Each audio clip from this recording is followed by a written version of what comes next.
Yo, it's your boy number 5. Diaries of Doctor Number 5, Episode 5, Part 2. Enjoy.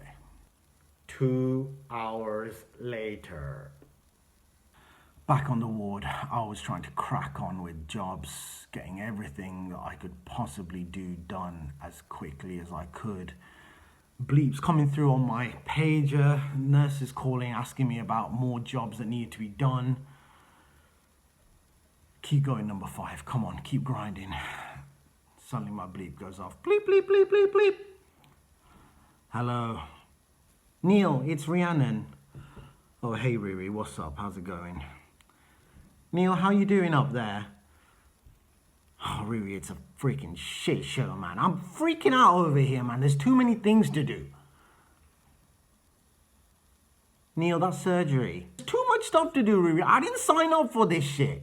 Neil, don't worry. Just stay calm. Take a deep breath, okay?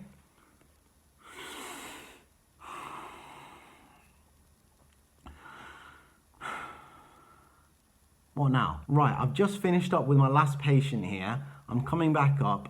Meet me in the doctor's office. We're going to go through everything together, okay? Okay, Riri. I'll see you soon.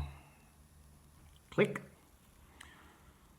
Darkness had fallen, as you can tell from my poor lighting conditions. I sat in the doctor's office. Rhiannon came in, quickly followed by Mr. Sasapu. Rhiannon, what's the situation? Miss Sasapu, there's 2 more coming in, 2 new admissions, 1 prep for theatre, and 1 waiting for a CT scan. Very good, Rhiannon. You're doing very well. Neloi, what about you? So I have a lot of bloods that I still haven't managed to do, and I haven't gone through the scans yet that you asked me to do an hour ago. I was waiting for the volcano to go off. Sasapu looked at me.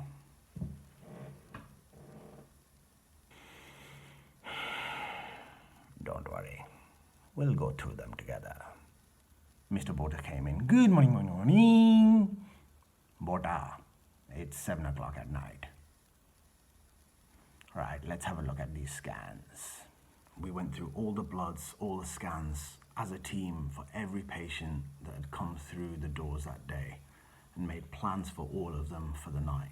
It was the pattern of things for the next 10 days. It was a grind, a real slog. And towards day 10, 11, you were feeling it, man. It was the first time that I've seen Mr. Sasapu tired. And it's funny because he still didn't stop smiling. He had this look of like a crazed, insane man on his face.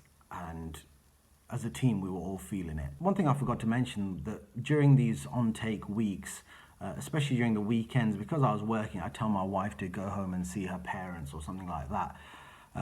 So because I wasn't going to be around anyway, so it didn't make any sense for her to stick around where I was working. On this occasion, she'd managed to get some annual leave off as well, so she went away to see her parents for an extended period of time, and I was coming back home on my own. Yeah, very supportive wife I have, yeah.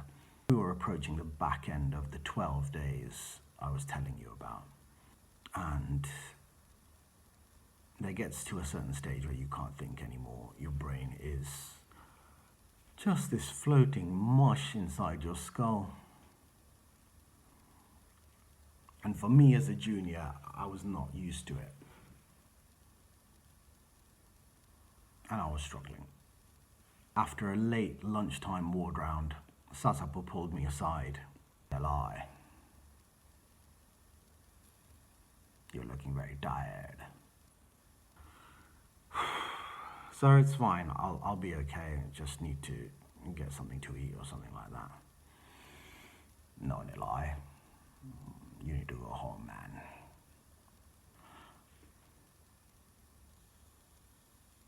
No, sir, I honestly, I'll be fine. Neloi, it's been 4 days without your wife, and look at you. You're an absolute mess. Go home, man. So how did you know my wife was away? I'm Sasapu. I know everything. Go home. But what about the team, sir? They lie.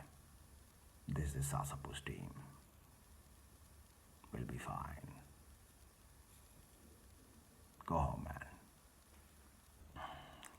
So he sent me home. I slept from 4 o'clock in the afternoon until the next day.